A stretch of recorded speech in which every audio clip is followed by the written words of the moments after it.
Hey guys, Mike here. So today I'm here to talk to you about Brightburn. In this review I'll be going over a brief summary of the plot, my quick thoughts about the film and whether or not you guys should go and see it. So I'm going to try and keep this review spoiler free. However, if you don't know anything about the film and you want to go in completely blind, then it's just come back to this video once you've seen the film. So with that, let's get started, shall we? I want to do good, Mom. I do. So Brightburn stars Elizabeth Banks, David Denman, and Jackson A. Dunn as the Breyer family. So in Brightburn, Tori and Kyle, Elizabeth Banks and David Denman, always wanted a kid and they've been trying for a while to have a child. Until one day, something comes crashing out of the sky, and it turns out it's a baby boy. So instead of realistically telling anyone that this actually happened, they decide to raise the boy, who they would later name Brandon, as their own son. And they would never tell him who or what he is. And for the next 12 years, they did just that. They raised him as their own son. Until one night, Brandon starts to act weird and his mum finds him in the barn trying to get into the basement. And then later on he does get into the basement and finds his alien spaceship. And then his parents finally reveal to him that he is in fact an alien. And so now, Tori and Kyle are ever vigilant, watching Brandon to see what he'll do next and how this news is going to affect his life. And so we have Brightburn. Now, I swear I've heard this story before or something similar to it.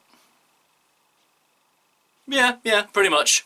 Because realistically, the thing that got me to go see this movie was hearing that it was kind of an evil Superman story and the fact that James Gunn was attached. So I was really looking forward to seeing this movie, and the original release date for over here in the UK was the 24th of May. So I went on the Cineworld website to book up my tickets, but literally the day before the movie was supposed to come out, they changed the date from the 24th of May to the 21st of June, but it hadn't changed for most of the world. I mean, America still got it on the same day, pretty sure Canada, you know, most of the world still got it on the 24th, so I've been trying to actually avoid, like, any talks about it or any kind of spoilers, and I've done pretty well because I didn't find out anything about the movie.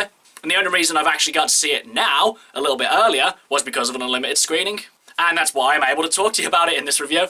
So I thought the Superman comparison was only going to be more of just a vague representation about what the movie's about, as opposed to who he actually is as a character. But as it's revealed later on, he pretty much has near enough the same moveset as a Kryptonian. He can fly, he's super strong, he has freaking heat vision. But there were one or two things which kind of separated him from being a straight-up Kryptonian.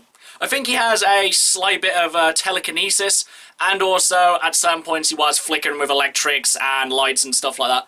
Though, it was kind of hard to tell whether that was actually a power or that was more a circumstance of the situation. That would probably require another watch to kind of figure out that one. The kid who plays Brandon, Jackson A. Dunn, was really good in this. I thought for the most part it would be a kind of a duality thing where he kind of struggles with his humanity side and his alien side, kind of like Superman.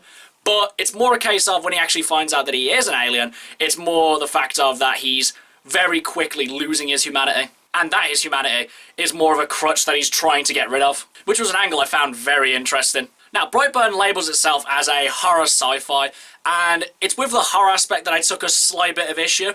Not in the sense of the gore, which is definitely quite plentiful and really graphic, but it was actually more with the jump scares that were actually happening, or more the lead up towards the jump scares. Because for the first part, you're thinking, oh, when's the jump scare going to happen, and it's probably going to... Because for the first part, you're thinking, oh god, when's the jump scare going to happen, or what's going to happen?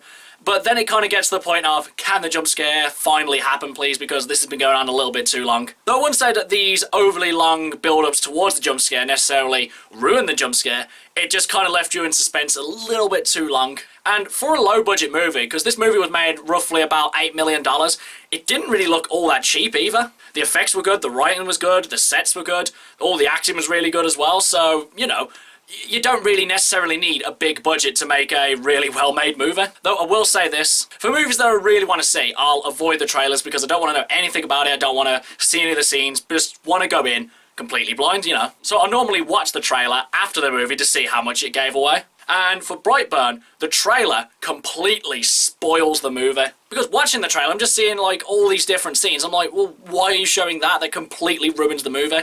So, if you do want to see Brightburn, don't watch the trailer before you go see it. Just, if you want to see it, don't watch the trailer. Overall, guys, I really enjoyed this one. It was really well acted, it was really well written, the effects were good, the gore was insane, and as an overall story, it was just really entertaining and really suspenseful too. And watching Jackson A. Dunn, just every time he did anything, it was just a nope, nope, nope moment. And it was quite funny that one of the characters at one point literally is like, Nope.